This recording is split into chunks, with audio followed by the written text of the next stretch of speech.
What is going on, everyone out there? It is the Cool Be More Trucker coming at you, and today I'm going to talk about more so of what to look for in a mentor. All right, so when you're at the academy, they're going to go through some real basic preferences. So they're going to ask you, do you want a male or female mentor? Do you want a smoker or non-smoker? Some stuff things that are real basic. Outside of those two things, I want you to understand one thing. You are not, once you get assigned a mentor, you are not stuck with that mentor. Okay? If you feel that the mentor is not training you, is rude, not clean, things like that makes you uncomfortable for whatever reason, we're all different, then your job is to not to get into it with your mentor, is to contact your driver leader and let them know you would like to change mentors. My driver leader did not even ask me a question why I wanted to change. He just said, okay. Did I give him reasons? Yes.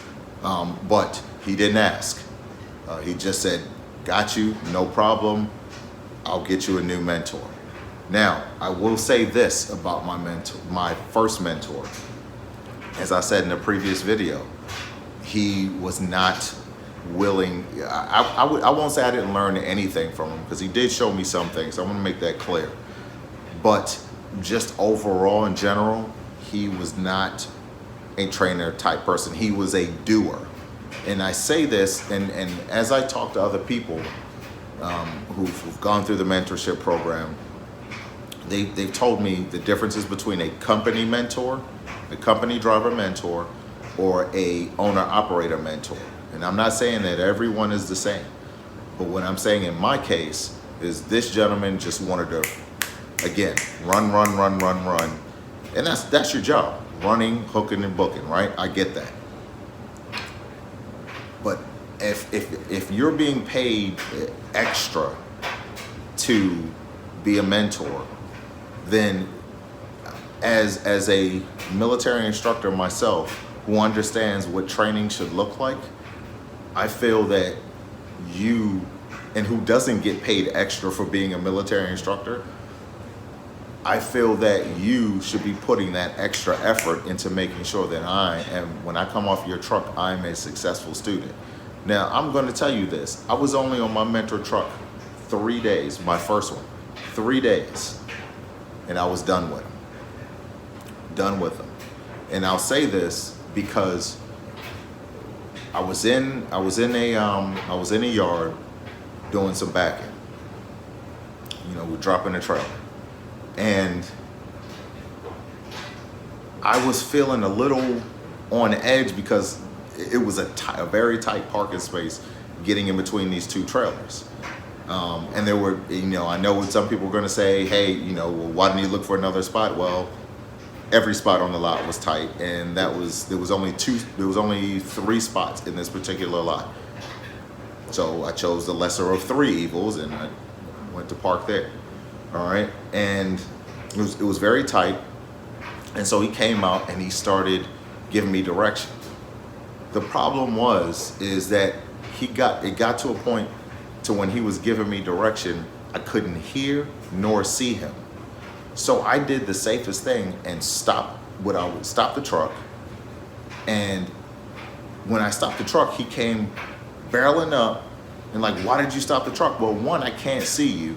2, I need to get out and look to see what I'm doing, to make sure I'm not hitting anything. And that's it. So there were 2 yard jockeys there. They were just sitting around, just kind of talking amongst themselves. Actually, it was 3.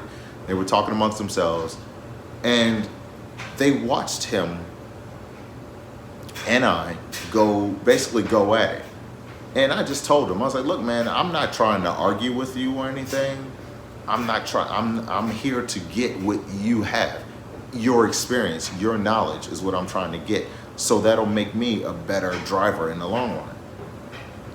The first thing that this man said to me is, and this is so contradictory, he said, I'm a mentor, not a teacher. Just let that sink in for a few seconds. I'm a mentor, not a teacher. I can only give you my experience. Well, isn't that what a mentor is? You're giving your experience, you're showing someone your experience, and you're teaching them the ways of the Force. Wasn't Yoda a mentor to Luke Skywalker? So he taught him the ways of the Force. He gave him tips and tricks, things like that. It's the same thing. A pilot who's going through pilot training school is with a mentor, an instructor that shows them what to do, right? That right there turned me off from wanting to be on this truck. Cleanest truck I've ever seen in my life. And I've been in a few trucks, just didn't drive them, but I've been in them, and that was by far the cleanest truck I've ever seen. His attitude was different. Now, yes, there was a slight language barrier, but not much. He speaks Spanish mainly. I speak Spanish, but his Spanish, my Spanish, if you understand the Spanish language, is a little different. He had the Mexican Spanish, I had the Panamanian Spanish. It's a little different. A little. Some words he was saying I didn't quite catch on to, and some words I was saying to him he didn't quite catch on to. That was the difference. So, again, you're not stuck once you get assigned a mentor. If for whatever reason you're not comfortable, you don't feel safe, call your driver leader. Come off that truck. You may be off that truck for a few days. You may be off the truck for a few days until they can get you assigned to a new mentor. But the things you want to look for is someone, first and foremost, they're safe, okay? If you're worried about gender specific, okay, male, female, okay. If they're a smoker, non-smoker, I understand that, health reasons. But you want to make sure that there's somebody that is willing to train you. And when your driver leader gives you your mentor's contact information, give them a call and talk to them. Okay, give them a call and talk to them and see and kind of get a feel for them, right? See what their mindset is. Tell them what your concerns are as far as driving and training is concerned, because you are required to get 200 hours of on-duty driving time, and they will track that. Okay, it is tracked. And there are some other tasks that you need to accomplish, learning the Qualcomm, what macros to send, that kind of stuff. You need to learn these things. And take notes. I've been taking notes on my cell phone, which I'm recording from right now. What macros are the most common macros to send, and what information needs to go in these macros. Where do you get this information from? So, I've been learning that, and I'm telling you, in just what we were actually on the road 2 days, I learned more in the first day from my current mentor than I did in the 3 days that I was with my first mentor. And this gentleman that I'm with now is very willing and eager to train. Very willing and eager. So I appreciate him. I don't foresee me firing him at all. He's a good dude, and as a matter of fact, when I do come off of his truck, I am going to send a feedback to my driver's leader, and hopefully I can get his driver's leader and tell him how great this dude is. And I'm his first student, which he's going to be able to see what he's going to be able to do a critique on himself to see how he did with me being his first student.